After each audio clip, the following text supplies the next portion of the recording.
Hey everyone, what's going on? In this video, I'm going to talk about what restrictive and non-restrictive clauses are. So first off, two big concepts that you should take away.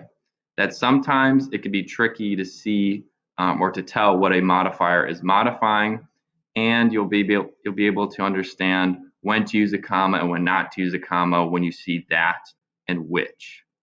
So first off, what are restrictive and non-restrictive clauses? A restrictive clause is something that's essential to the sentence. If you took it out, it would the sentence would no longer have the same meaning.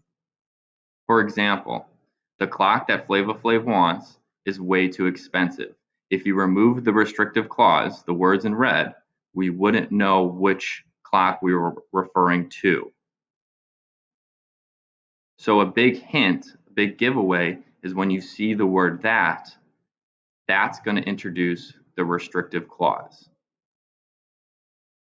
Now, on the other hand, a non-restrictive clause, it adds additional non-essential information. So it's extra information that can be removed without changing the meaning of the sentence.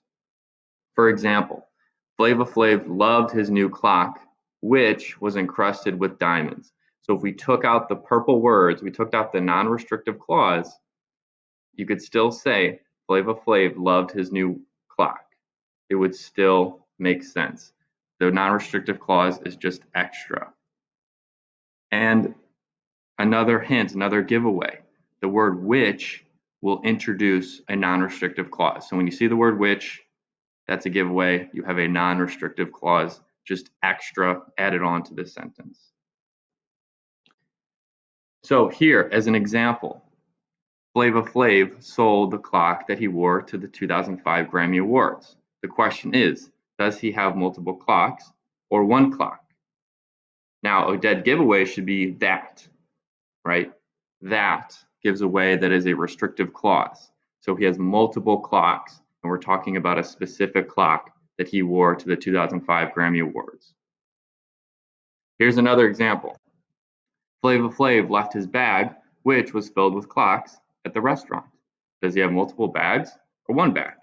Here, he only has one bag because which is a giveaway that it's a non-restrictive clause. We could take that out of the sentence and it would still make sense.